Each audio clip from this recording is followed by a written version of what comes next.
Hey guys, YouTuber 100 here. Alright, now here I am with another Land Before Time review. Now here I am with a review for The Land Before Time 11, Invasion of the Tinysauruses.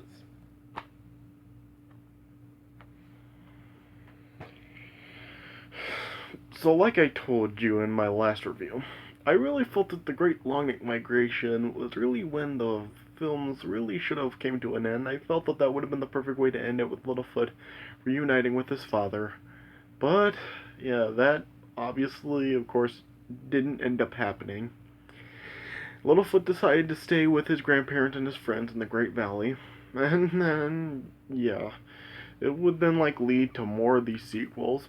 And really, I really feel that, pretty much from here on out, the rest of the sequels really just feel like total filler. I really don't feel like anything here is really anything even, any contributes anything else to the franchise. I feel like all of these are just filler stuff that really didn't need to be around at all because I've said, I felt like the Great Longneck Migration was when the series could have come to an end. So yeah, pretty much from here on out, I feel everything else is total filler in the Land Before Time movies.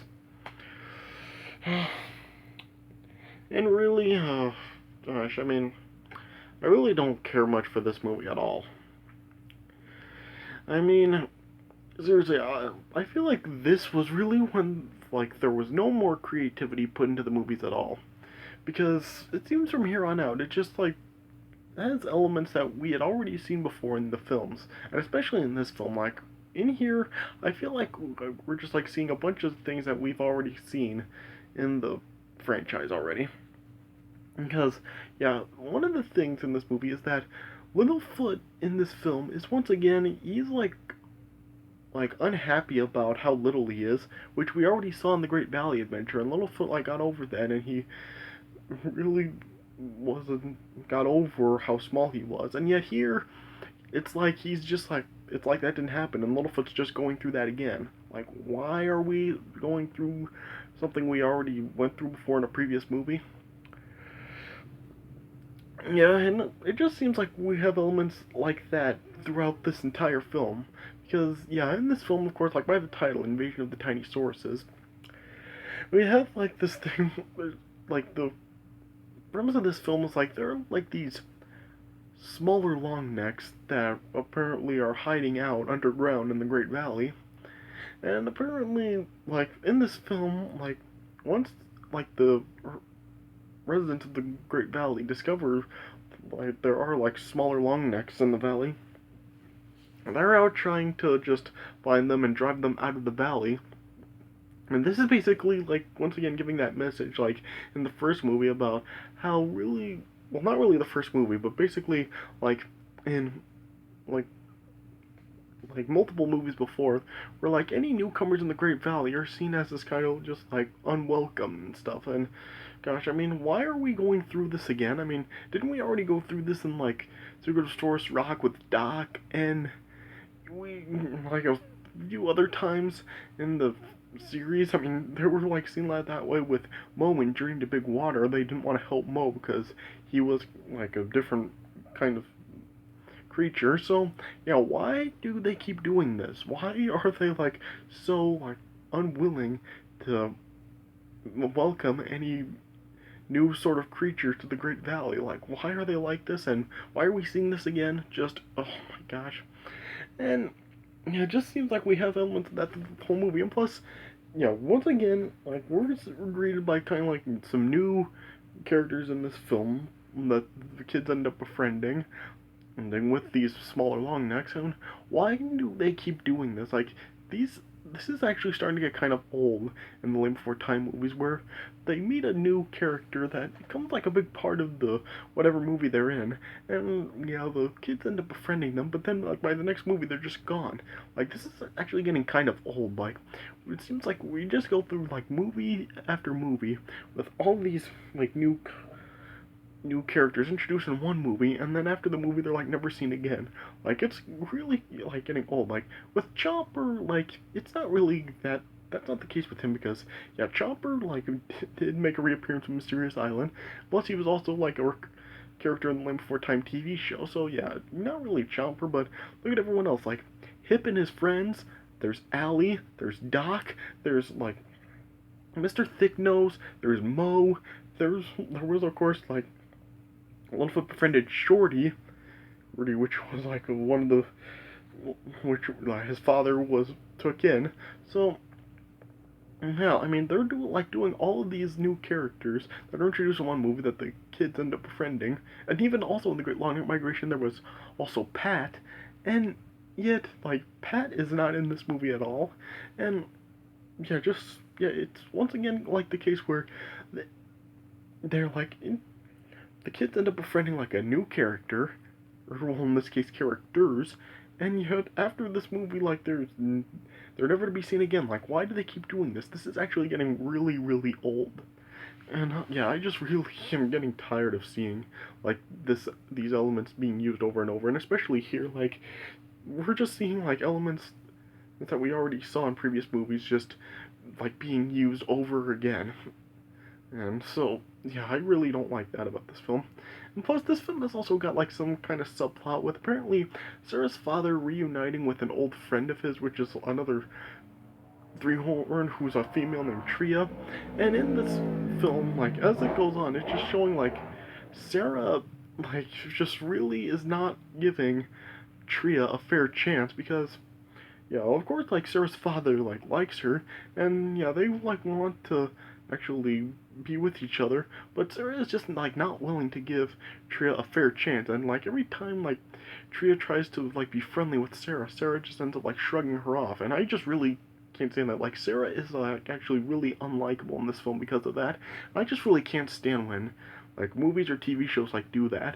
They like I've seen this done so many times where like it's a single parent or something, and then they like fall in love or like start a connection with someone, and if the child is just like not willing to really give a fair chance to the person, even though like they're really nice and stuff, it's like they're not willing to give them a fair chance. Like I know how it feels. Like you have a single parent who's like seeing another person, and yeah, I understand like maybe like you're kind of like don't you're probably like not really in love with the fact that your parent is now seeing somebody else, but at the same time, I mean, you can at least like be fair to them. Like the person can still be nice to you, and like you you should give them a fair chance. At least like be friendly with them, give them a chance to really like do good with you to you and stuff.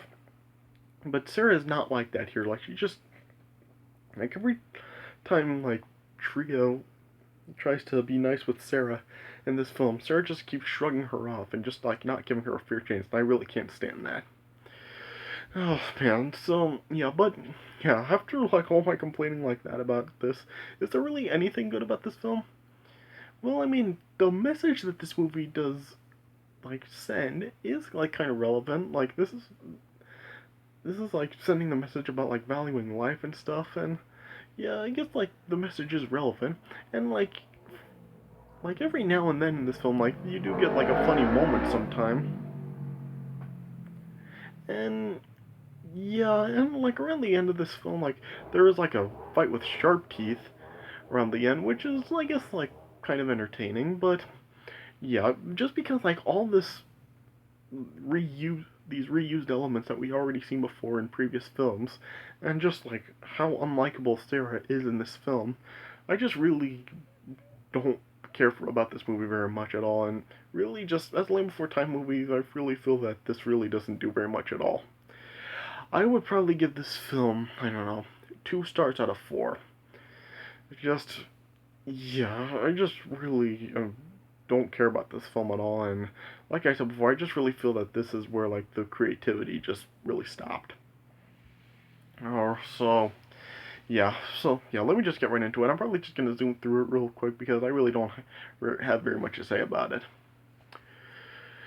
So, as this film starts, like, the narrator is giving the introduction once again about the dinosaurs, but he is also then, like, starting to talk about how there was a certain tree in the Great Valley, like, as, like, warm seasons started approaching, like, there was like the trees starting to bloom some pink flowers, and it does have like some real tastiness on the flowers, that they're known as sweet treats by the residents in the valley.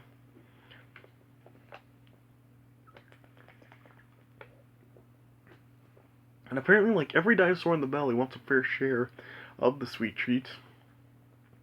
But due to the fact that there's like only one tree in the entire valley that grows these tree sweets, there really is barely enough for everyone. And so nobody really can eat the tree sweets until the day where the tree sweets actually do reach the peak of their tastiness.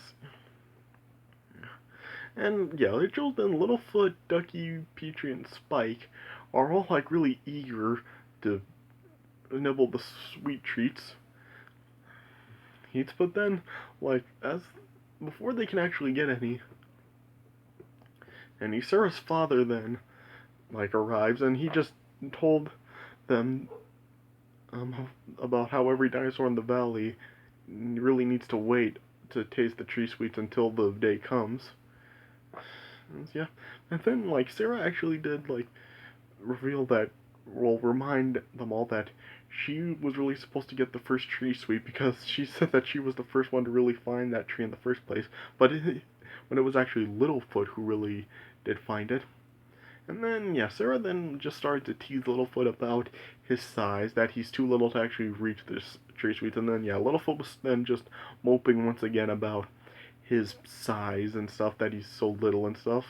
Yeah, just like we saw in the Great Valley Adventure. Okay, yeah, I'm not gonna talk about that anymore.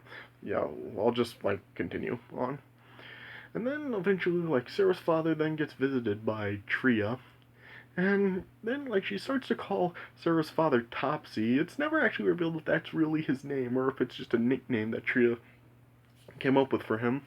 Yeah, but yeah, she refers to him as Topsy. Yeah, yeah, and then like Sarah then just started to become jealous that her father like was being with somebody else, and yeah, Sarah then, like I said, just then was just shrugging off Trio whenever she would try to talk to Sarah, and I just really don't like that, and yeah, Sarah just becomes really unlikable when she does that. Yeah. And eventually, like then, Sarah's father just then promised Tria that she would get the first tree sweet. And yeah, of course, like Sarah wasn't happy to hear that either. So then, yeah. And then eventually, like Littlefoot then just ended up like going to the tree sweet tree, and then he like tried to see if he could reach the tree sweets on from the top of a cliff, but then like he ends up like accidentally falling right through the tree, and then like all the tree sweets ended up just falling down. And then after Littlefoot then saw that, and he realized basically that he really would be in trouble, Littlefoot just ended up fainting. And then when he woke up, he then saw that there were a bunch of like really small longnecks then just all eating the tree sweets. And then yeah, Littlefoot was then like just like scared of how small the longnecks were, and he just ended up running away. And then all the residents of the Great Valley then like saw what happened to the tree sweets. And then like Littlefoot was suspected about it after Littlefoot then just blurted out that he didn't do it. And then Littlefoot then just explained to everyone about the small longnecks there, and nobody believed him at first, and everyone was just laughing at him, including his friends. And yeah, but then like they then eventually like discovered Littlefoot really was telling the truth, because they saw like one tree sweet had some really small teeth marks on it. And then after that, they all then just set out to find the small longnecks, and yeah, they had the intent to drive them out of the valley. And of course, like Littlefoot's grandpa ended up like speaking up, of course, and he was just telling the everyone else that the small longnecks are just as welcome there as they are. But yeah, nobody else agreed, and they continued to just search out for the small longnecks and drive them out. Yeah. And eventually, like, Littlefoot and Sarah searched the valley together for the small longnecks, and Littlefoot eventually ended up just falling down a pothole underground. And then it turned out like that was the place where the small longnecks were hiding. And yeah, Littlefoot, of course, was afraid of them at first, but then he eventually discovers that the small longnecks really are like pretty friendly, and Littlefoot ended up befriending the longnecks, and he also ended up like meeting their leader, Big Daddy, and yeah, Big Daddy was actually voiced by Michael Clark Duncan in this film. So yeah, I guess that's kind of I do like that how Michael Clark Duncan actually is one of the voice actors in this film. So yeah, I guess that's a positive. Yeah, yeah, and then yeah, eventually like Littlefoot like ends up learning that the Tinysauruses like have a real big difficulty finding food, and so then Littlefoot then just promised to just bring them as many tree stars as he could each night. And then, like, as time went on, like, the residents could, like, see that there were, like, some tree stars missing. And then, like, they suspected the small longnecks of stealing more than just the tree sweets and stealing the tree stars also. Yeah. But then eventually, like, Sarah, Ducky, Peachy, and Spike end up falling underground and they meet the small longnecks too. And yeah, just then all the small longnecks then just like asked them to please not to tell any of the adults. And yeah, Sarah, like of course like agreed not to because yeah, of course like she was obviously like still like really unhappy with her father about Tria and stuff. And then yeah, that what really made her promise to keep the secret. Yeah. Yeah. And Sarah eventually like discovered that she can really relate to the small long necks more than she thought before, and it shows like I guess like Big Daddy's daughter Lizzie. Apparently, she goes through the same thing with her father as Sarah does. So yeah, they could really relate to each other in that sense. Yeah, yeah. But then like once like Littlefoot and his friends left, like Big Daddy then just like felt that bigger dinosaurs really couldn't be trusted because he felt that the bigger dinosaurs feel that because they're bigger it makes them important. Like that's how Big Daddy really thought the bigger dinosaurs felt. Yeah. And then one night, as Littlefoot and his friends like were sneaking out to see the Tinysauruses again, they end up getting spotted by Sarah's father, and then yeah, yeah, he just ends up sending them off. And I guess I should talk about no, yeah. Eventually, like once like Tria finally like couldn't take Sarah shrugging her off anymore, she finally just confronted Sarah about it, and yeah, she really just then said that she thought that they could be friends, but yeah, Sarah really needs to decide that for herself. And then that's really when then Sarah then like came around and then just decided that she could try being friends with Tria and stuff. I mean, it really took a confrontation with that to give Sarah a change of heart. So yeah, this really didn't help her very much with her likability in this film. Yeah. But eventually, then, like as I said, Sarah's father then like just caught them sneaking off and then just sent them back home. And Tria eventually ended up arriving, and then yeah, Sarah's father and Tria ended up spotting a couple of the tiny longnecks, and then they chased them back to their hideout. And then yeah, Sarah's father told the other residents of the Great Valley where the small longnecks were hiding. But yeah, Trio was against them just really driving the small longnecks out. But yeah, she was really the only one along with Littlefoot's grandparents who really were not in support of driving the small longnecks out. And then they decided to then just this really he you just block up the cavern for their hideout with a rock. But then, yeah, as they were getting ready to push a boulder down, then Littlefoot ended up confessing what really happened with the tree sweets and that he was the one that really did cause the tree sweets to fall. And it wasn't because of the tiny longnecks. And then, yeah, then just that ended up like just basically causing like pretty much everybody to really be mad at Littlefoot, including his friends. Yeah. Yeah. And yeah, even like the Tinysauruses really did kind of feel betrayed by Littlefoot, and really just they were thinking like what Big Daddy was saying was true. Yeah. And then yeah, as everyone was leaving, then it showed then the boulder just falling on its own and then collapsing the Tinysauruses hideout, but the Tinosaurus ended up escaping from it, and then, yeah, yeah. And as they were looking for another hideout, they then just ended up then being chased down by a couple of Utah raptors. Yeah, and then they then started to head for the Great Valley, and then Ducky, Petrie, and Spike were like mad at Littlefoot, and then they were starting to really feel bad about how they were treating Littlefoot, and then as they were trying to go apologize, they then like thought that the Raptors were Littlefoot, and then they ended up like being chased down by the Raptors, but then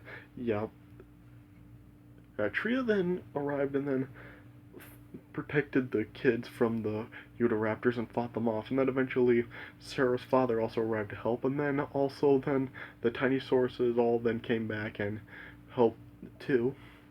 And then I guess like the fight here was I guess kind of entertaining, but I'll be honest, there are better ones in previous movies, but yeah.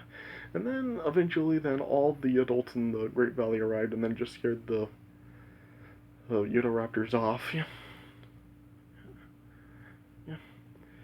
And then they then just ended up then and covering up the hole that the raptors came through into the valley with a big boulder. And then it was then just showing that the Tinysauruses really basically had to stay in the Great Valley, and they of course like did it with happiness.